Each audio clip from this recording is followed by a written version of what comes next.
during baseball season. He was devastated because he was looking forward to the senior year of football. Very quiet and humble person. But he's a quiet leader, coach, water boy, scout team coach, and a good sport who has helped us get to where we are today. Never asks for anything, but he always gives a lot to our team. Last but not least, this young man has been challenged over the past year to be the leader that God has called him to be. He has stepped up as a leader, helping to guide his team. He is a servant not only on the football field, but also in school and at his church. So how about that description of all these young men by their coaches? How about that?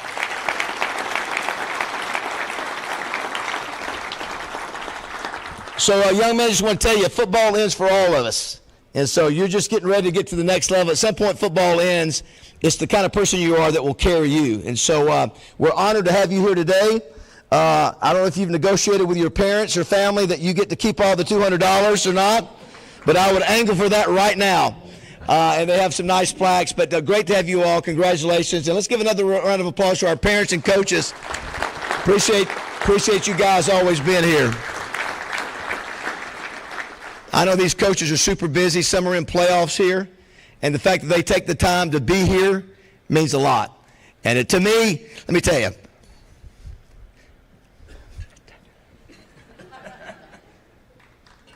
Peyton Manning. We've had Peyton Manning, coach. You know what? You guys are just as impressive to me than Peyton Manning. To me, I'll be honest with you. Peyton Manning, who cares? You guys are just as impressive as young men for what you stand for. So just keep up the good work. We appreciate that. Now, you might not be able to throw the football as good as Peyton Manning, but you're a fine young man. Which leads us to our guest speaker. It's hard to believe that it was in 2005 that we had Coach here. And I'm afraid, back then it was really new. We only had a few people, 30, 40, 50 people come to the Touchdown Club. And second year we went for 2004, 2005, and I realized I needed to pay these guys for coming. And I think I heard back, about 5 years later, I heard that somehow, because Coach Cutcliffe has his sister living here, said, you guys, you never paid Coach Cutcliffe a penny for coming all the way to speak. And I said, we didn't? I said, uh-oh. So, but that was when it was an off year. It was between gigs to where you could do it. So it's great to have him back. What a class act. I do want to recognize his sister, Elizabeth Buff.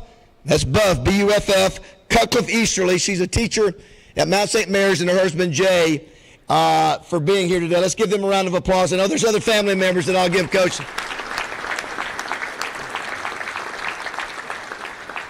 But if you look at totality of a career, what this guy was able to do, both individually as a position coach, a coordinator, and then what he did that had never been done at two schools like Ole Miss Duke, really one of the great coaches in the 1900s and 2000s. I'm telling you, if you look at what he's accomplished. Steve Sullivan put together a great intro video. Let's look at that now. It's some really good stuff on David Cutcliffe.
Can I start by saying something to these young men? You bet. You start, Coach. All right. I want to tell you all, you've already gotten a great start on this, But every young man I ever coached, I started with this advice to them.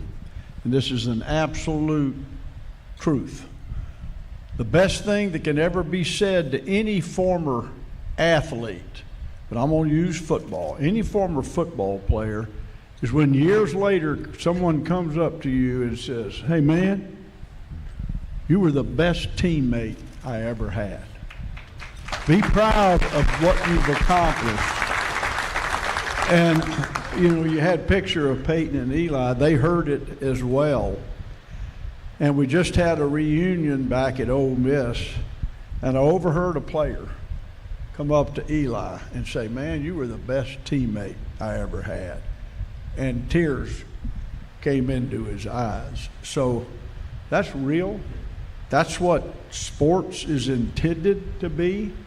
And so being honored here, and David, I want to thank you for you guys using Coach Hatfield, his name. He's always smarter than the rest of us. He's in the Bahamas, and you know, we've got rain, cold, and wind.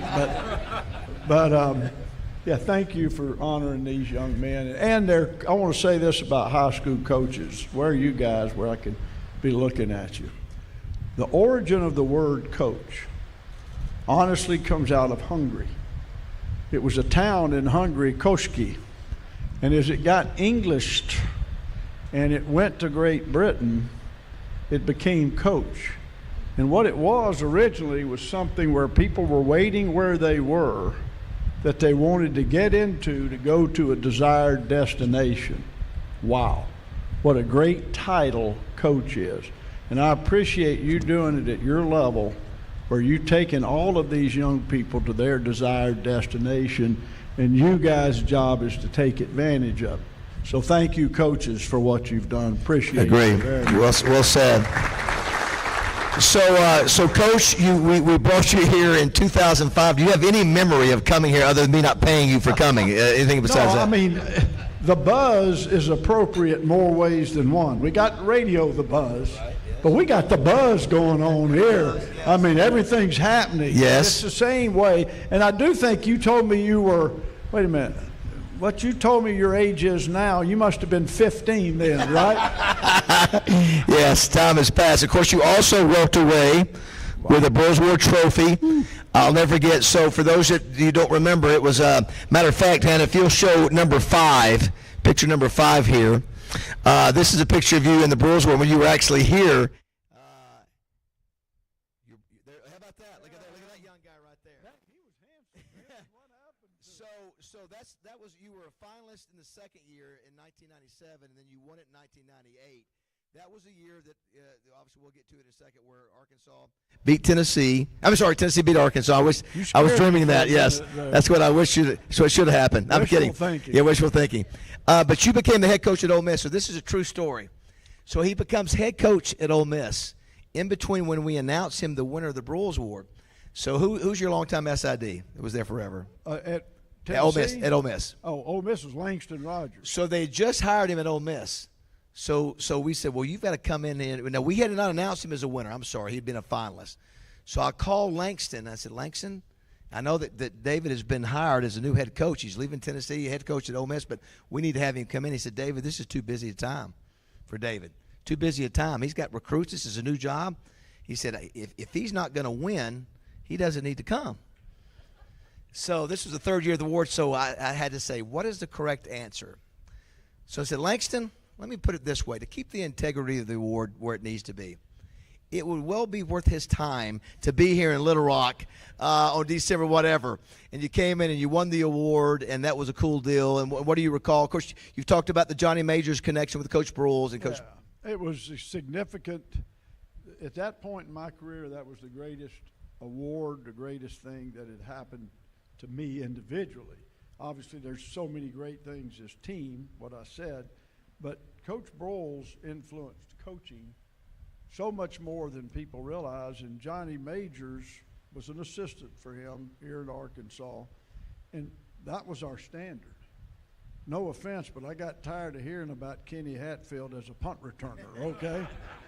I had punt return. I'm trying to reach that standard, and I wanted to hit him when I ran into him, you know. But Coach Broyles influenced a lot of us, and I developed a friendship. Hate to tell you all this through Coach Royal. And later on in his life, I would go see him, and we would sit down for hours. And he still was trying to compete with Coach Broyles, believe me. I'm so fortunate to have been associated with those people, and that influenced my way of coaching.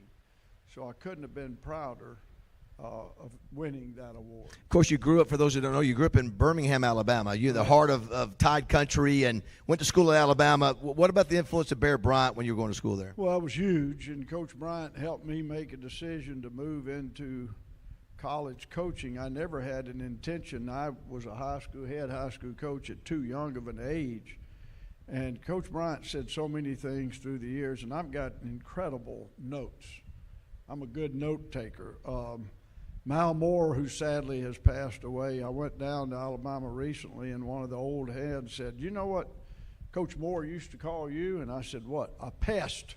And I said, "Yeah, I bugged him. I wanted to learn everything they knew." But Coach Bryant told me this, and I think this is true. I've shared this with my nephew and niece recently. He said, "Don't go into college coaching," because John Majors had come and watched a practice and said, "Where do you learn how to coach like that?" And I said, "Well, a lot of people." He said, "I'm going to hire you after the season." Well, sure enough, he called. So I called Coach Bryant, Coach Moore, Ken Donahue, and I said, "Should I go to work for this man?" He said, "Well, he's a good football coach. You'll learn." But he said, "Don't get into college coaching because you think you love the game or you love coaching. The only reason you should take this job is that you really feel that you can't live without it." And it's interesting about that time, the reason I had time in 2005, I ended up with triple bypass surgery. And I came out of it slow, hard, had to take a year off, and everybody was telling me, if you go back into coaching, it's going to kill you. And I looked at my wife, and I had tears, just she and I said, if I don't go back into coaching, it will kill me. I cannot live without it. And that's the way I wish all coaches could feel, you know. So you come out of high school ranks in Alabama, and you go to work at Tennessee, and this is where you start your career. And one of the biggest things you did, Hannah, if you show picture number one here, this is sort of where it all started, where you started gaining your reputation as the quarterback whisperer. If you have that, Hannah, number one. Nope, that's not. Well, listen, I don't know where Jim. Hey, there's no Jim. I know. You didn't. I've played golf with him one time. Don't do it. Coach, he's the only touchdown club speaker that when he came in from outside the parking lot out there was a smoke haze around him before Was he came he in. barefooted? I know he was not. Okay, well, he played golf barefooted. I'm not kidding. Yeah, see, that's one thing. So let's talk about it until they get the picture right. You take that off if you want to. Talk about Archie Manning, Peyton Manning coming to Tennessee.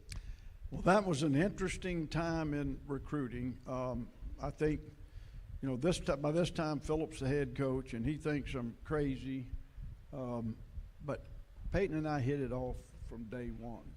The hard sell was not as much Archie as it was Olivia, who was the homecoming queen at Ole Miss, and Cooper, the older one, had behaved and gone to Ole Miss, and everybody's telling me I'm absolutely crazy, but obviously Peyton made a decision to come. There's two cute things. Well, one cute and one a great compliment to Archie.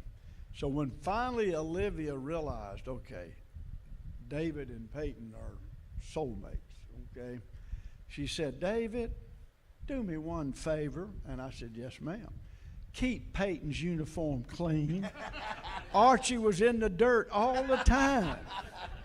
"Yes, ma'am." And so I call that today, I'm a get the ball out in 2.8 seconds guy. I coached in the SEC, and that's about the average of what you get, or you're going to have something bad happen. So you build your passing game not around yards, but about timing. So when I've gone on in my career, I don't like to give dissertations like I'm doing now on the practice field. If a player held the ball at quarterback, he was going to hear, "Olivia Manning," and he knew exactly what he had done wrong. So that was a constant. Then people asked me about Archie. Well, there's two things. This one's kind of funny. So in that era, once they signed, you could go down and start coaching them. And I went to New Orleans to coach Peyton because I knew he was eager and hungry.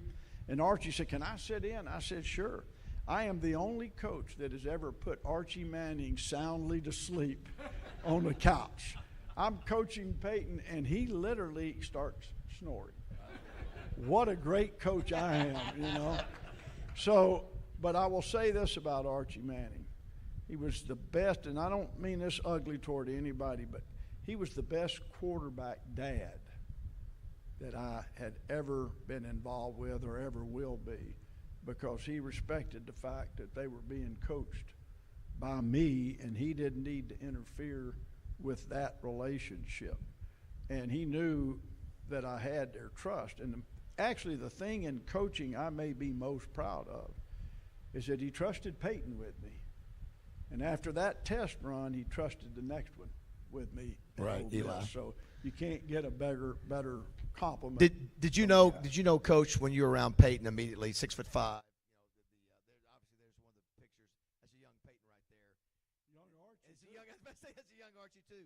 It didn't take you very long to realize this guy's going to be, maybe one of the greats. Yeah, it was a different era. So he came in the summer and had to pay his way to school. You couldn't put people on scholarship until August.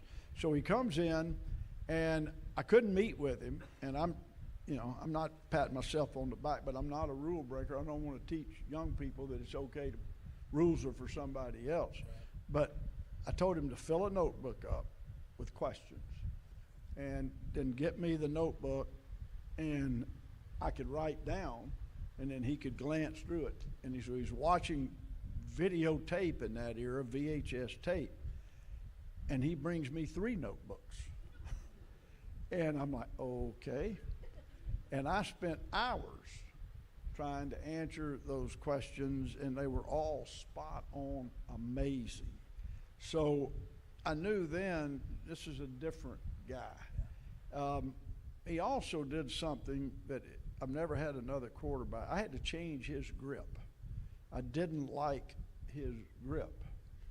And so he is an amazing athlete. People think of athletes as speed or fast or juking. His footwork and his ability to take I'm a believer in the nose of the ball has to be up. You throw a football with your fingers, not your hand. I mean, you got to have space. You don't want your hand touching a ball. And he became so accurate quickly, but nobody can master that as quickly as he did unless you're a great athlete. So people get confused as to what a skilled athlete is. You don't have to run 4.2 to be a great athlete. Thank goodness for you and I. Yeah, that's it. Well, let me ask you this. So, you have the great career there. Peyton has a great career. Doesn't win the national championship. No. But so you go on to 98, and T. Martin comes in, and unbelievable game there on the river there in Knoxville. We have to go there. For Razorback fans, I had to show this, but this was obviously the game, 1998, that sort of propelled Tennessee to the national championship. If we're ready for that, guys, let's punch up that video, which is number 4. Now, let's go ahead and go to number 4, if you have that.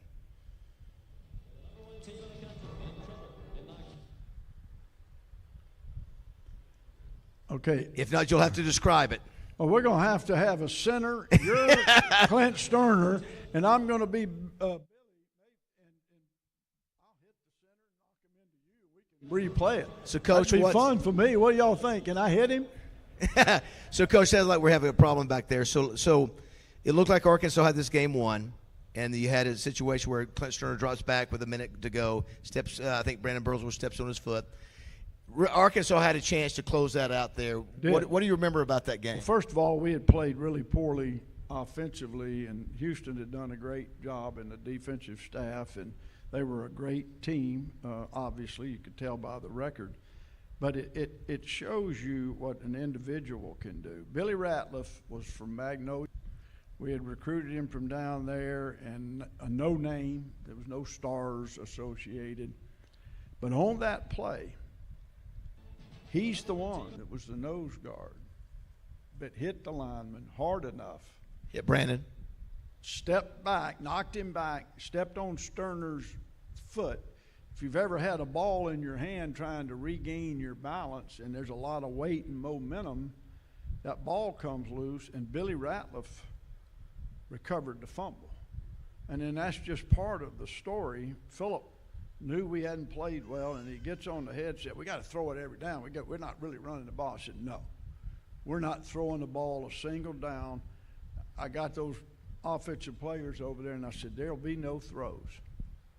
You ran it every play on that drive to score. We ran it every single play, and we're going to win this football game because all of you are destined to be undefeated, and I don't want to hear anything else about it.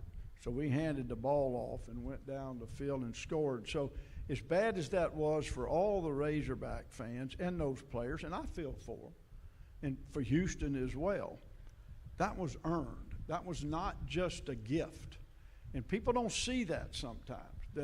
And I still talk to Billy Ratliff, you know. Wow. I mean, I get emotional for him because nobody really ever gave him the due that he deserved for what he accomplished on one single play that did allow us to move forward and win a national championship. You win the national championship, you get the opportunity to coach at Ole Miss. First order of business, get Eli Manning to come to Oxford. For sure, and I'd been recruiting him to Tennessee hoping he would follow Peyton. And as it went on, he told me, he said, Coach, I just don't want to follow Peyton. So what he was going to do was either go to Virginia or Texas. And I was convinced it was Texas. So we played Vanderbilt to finish the regular season undefeated. And I go to the locker room and look at my phone, and it is being blown up by the chancellor at the University of Mississippi. I had no idea that Tommy Tuberville had left during the night, so to speak, you know. And I called him back, and he said, we want you to be the next head coach at the University of Mississippi. I mean, I didn't know what to say. He said, oh, this is Dr. Kayak. Yes, we want you to be the next head football coach at the University of Mississippi. I said, okay. I never asked them what they were going to pay me. I should have learned that lesson from Coach Majors, what he paid me. But so the first thing I did in the bus on the way back to Knoxville was call Archie. Wow. And yes. Olivia to make sure she still didn't hate me for Peyton going to Tennessee. And I told Olivia, I said, Olivia, we can get it right this time. And she said, yes, we can. And so then I called Eli, and I said, Eli, all bets are off. You're coming to Ole Miss, and I don't want to hear anything else about it. And your mama and daddy both agree 1,000% with me. So fastest recruiting job I've ever done. And that endears you with the fans, obviously, to get Eli to Ole Miss. Yeah, and it was a great start. We didn't have much. We had a building called the UMAA building. We didn't have a video center. We had to have our coaches meetings up there, and then we had to put VHS tapes in a egg crate and carry them down to another building by the stadium where we could meet with our players. And we had 2 locker rooms, and I took the guy building our house and at my own expense improved both locker rooms. Wilson Roberts, rest in peace, Wilson. He gave me a good deal, but it was embarrassing.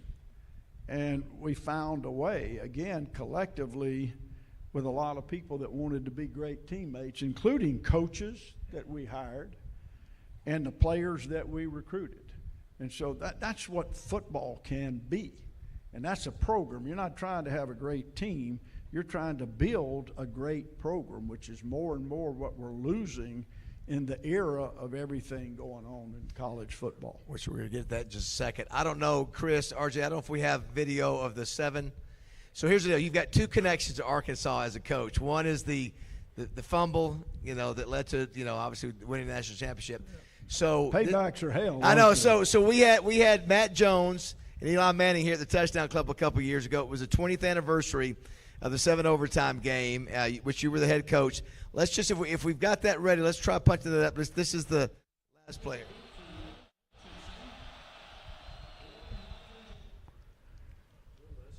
I don't know why he didn't throw it to Shane Andrews. No, that's not it. That's not it. That's okay. Listen, this looks like the Razorback offenses sometimes right there. I'm sorry. No, we don't want to do that. So just stop it. So, Coach, what happens on the overtime? You go. Who is this Matt Jones guy? They keep putting in. I had no idea who he was, and I'm telling you, I'm lucky that I'm not a person that carries a firearm. Because I may have shot him on that night. It was an unbelievable. You ever seen anything like that? I mean, no, he was a freshman nobody knew about. Yeah. Performance that you didn't know who this guy was, what, why. 7 overtimes, and people wonder why you have a limited. Now you go to 2-point plays to decide it. And I told these guys earlier, you try to be prepared as a coach. I learned this from Coach Bryant. He would write down on Wednesday night what you say to your team if you win. He would write down what he would say if we lost. And then he would write down in this era what he would say if we tied. And then he had a category that I had forgotten about called heartbreaker. Well, I was prepared, as I always was, for after the game. But I so vaguely remember walking off that field in the silence and going over and headed into the locker room. I didn't have any idea what to say. I couldn't find it. I'm thinking, Coach Bryant, help me. Coach Majors, help me. And I never came up with anything. And so I was out of gas. And all I told them was, said, guys, I have nothing that I can tell you to make you feel better. I don't have words. I want you to have a real slow night. All of us need to go to bed where we can be in a position tomorrow to talk about this moving forward. And it hurt us. It set us back. But it was a great lesson for all of us. It didn't end our year. And we were able to fight back and win. But Matt Jones, wherever you are, wow. But I will say this. Everybody wants to moan about officiating. Standing right next to the receiver was Shane Andrews, the big offensive lineman. Y'all remember how big he was? Yes, we do. And the officials couldn't see that was an offensive lineman downfield, 8 yards deep in the end zone. Coach is going to the reps, going to the call. Well, I did not know until I watched the film that night that even happened. Yeah. And you just shake your head. Another thing Coach Bryant told me, and I don't know if y'all would agree with this or not, but he said, as a head football coach, don't waste any of your energy on officiating. He said, number one, you represent a lot of fine people on that sideline. Number two, as a head coach, when you lose it, you're taking energy from every player and every coach on your staff. Be the big man. Do not waste your energy. And I live that, and I have old SEC officials, and I'm proud of this, come up to me and said, Coach, you were the best coach to work with that I can remember. And they didn't get them all right, but guess what? If y'all would hear me on the headsets, how many I missed, So the great thing that you did, you won 10 games for the first time in 32 years at Ole Miss. Yep. After you leave Ole Miss, you go to Duke, and you win 10 games. I think I saw the first 10-game winners in 100 years. Did I read that? It was. Listen to this. I think forever. The first 10-game winner at Duke in football in 100 years. I mean, that is absolutely amazing. Steve Spurrier was there before you, did a good job. But you were able to do some amazing things at Duke. Yeah, it's kind of funny. Steve, my brother played with Steve at Florida. And so when I got the job, Steve called me and said, well, congratulations, I think. He said, just try to win more than you lose if you can. I'm like, oh, yeah, boy, I'm fired up. And they had won 10 games in the previous 8 years. Combined. Yeah. And 20, I think it was 21 in the previous 15. It's a basketball school. It's a basketball. Well, Coach K's there, No question. And I had our coaches that I hired, I gave them travel gear that said Duke football. And everywhere we went, we got asked, Duke plays football? Yeah, we try to. Amazing legacy, Coach. But now you're with the SEC. Some may not know this. I think your title is Special Liaison? No, Special Assistant to the Commissioner for Football Relations. Doesn't that sound like Dwight Schrute's job? I thought so. What does that mean, Coach? I took it myself and said relations is short for relationships. Yes. So I build relationships at all of our schools. I go into a facility and I want to meet everybody that's involved in the football program. I'm not worried about going rubbing elbows with the head coaches. First place I go is the equipment room. Because if you look at every college program, and many of you wouldn't understand it, but those guys in the equipment room, the equipment room is always next to the locker room. Right. And they know everything that's happening in that program. And it's amazing to get the information I get. And they know I'm an old coach, so they talk to me. And I've also made it a point to try to help them all I can. And so I have a couple of equipment guys. I'm more proud of this than anything else. They've put my picture up in the equipment room because I've taken some things they didn't like doing away from them. So, Coach, it's a different world just in the last 3 or 4 years when you got out of coaching. Yep. Us old school folks, as a former player back in the 80s, not a big fan of what's happening. You're in it now. So what's your assessment of where we are with NIL, transfer portal, and such? Well, I think it's dangerous. I served on the football oversight committee as a coach. I was the only coach on this when name, image, and likeness was being tossed around. And as I listened to them describe the athlete being an independent to this, and they could get their own agent, and they could make money their own way, and I stopped them. I said, excuse me, I've got to interrupt you all. This is commissioners, ADs, presidents. And I said, have any of you on this Zoom ever recruited? No. So let me tell you something. This is going to be the wild, wild west.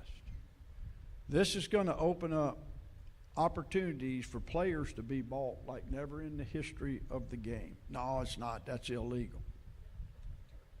Okay, And so what I think we can do is claw at it a little bit. We also escalated the calendar. You all wouldn't remember how slow the recruiting process is. And I think it's important from a player perspective. I don't feel sorry for coaches. I really don't. Don't whine. Please, don't whine. I'm not a fan of that. I'm a fan of looking at how we're affecting student athletes. Everything has gotten so fast. People are making decisions on juniors in high school. And y'all may think that's great. He can play. Well, he can play, but can he play in our culture? Does he fit our needs? Is this a guy we're signing that we're going to stay with and develop?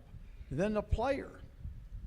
Is this, my mother told me this, don't choose places, choose people. And if you start choosing money even instead of places, I talked to prospects at the time just to educate myself. I had a really national prospect tell me, he said, Coach, I've got all my official visits set up. I'm going to start with the one that's known to give the best front end name, image, and likeness offers. And once I have that, then I know it's going to escalate. And then I can get to the place where it's going to pay me the most money. And I couldn't even correct him. It broke my heart. So we need to find a way to adjust the calendar, which keeps us out of the courtroom. We can do that, and that we slow it down and we invest in young people at a rate to where we're trying to develop them rather than run them off or send them off in the portal or go grab another one. How would you like to be a guy that's a third-year offensive guard and he's finally become a starter in spring practice, has worked like crazy, and then all of a sudden after spring ball they go get a guard out of the portal, and when they come back in August, he's a backup again, and that guard's the starter. I don't care for that.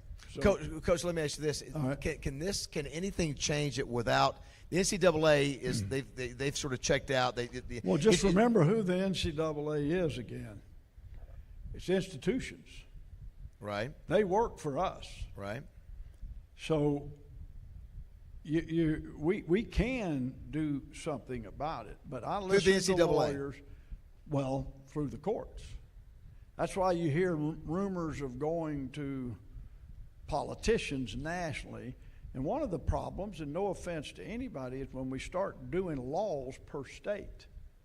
And that's happening everywhere because state legislators don't want to get caught behind. Right. And you want to be able to recruit. And I understand all of that. But where does winning at all costs stop? When can we get back to teaching values to young people? And I know I'm an old romantic when it comes to what college football should be. But I'm looking, and I'm writing. I like to write. I write a lot.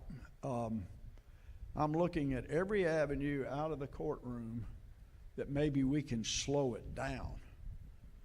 I mean, slowing it down is better than doing nothing, right? I mean, so that's my focus right now.